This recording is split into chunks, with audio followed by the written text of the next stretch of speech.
నాలుగో అంశం, మేము జాబ్ క్యాలెండర్ ఇస్తామని చెప్పారు. అన్ని పత్రికల్లో ఫుల్ పేజ్ యాడ్లు ఇచ్చారు. ఒక సంవత్సరంలో 2 లక్షల ఉద్యోగాలు నింపుతామని, ఏడాదిలోగా 2 లక్షల ఉద్యోగాలు నింపే బాధ్యత మాదని, 6 గ్యారంటీల్లో భాగమని ప్రమాణాలు చేశారు.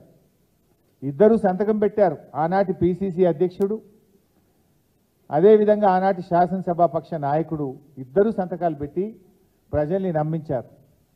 బాండ్ పేపర్లు రాసిచ్చారు. అన్ని పత్రికల్లో ఫుల్ పేజ్ యాడ్లు ఇచ్చారు.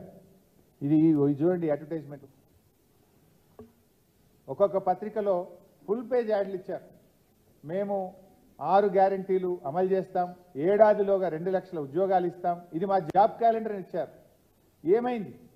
ఎన్నికల ముందు జాబ్ క్యాలెండర్ ఇచ్చిన మీరు ఇవాళ అధికారంలోకి వచ్చిన తర్వాత 6 నెలలైనా జాబ్ క్యాలెండర్ ఎందుకు విడుదల చేయలేదు అని నేను నిరుద్యోగ యువతి యువకుల పక్షాన్ని అడుగుతా ఉన్నా. ఆనాటి మీ ఉపన్యాసాలు ఏమైనాయి?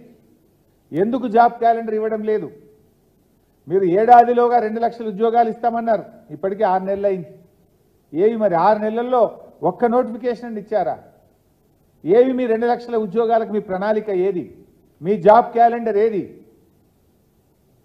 అంటే ఆనాడు ప్రతిపక్షంలో మాటలు కోటలు దాటినాయి. నేడు అధికారంలోకి వచ్చినాక మీ చేతలు గడప దాటని పరిస్థితి. ఇది నిరుద్యోగ యువతి యువకులను మోసం చేయడం కాదా? ఎందుకు 6 నెలలైనా మీరు జాబ్ క్యాలెండర్ ఇవ్వలేదో ఇవాళ యువతి యువకులకు సమాధానం చెప్పాలని చెప్పి నేను డిమాండ్ చేస్తా ఉన్నా.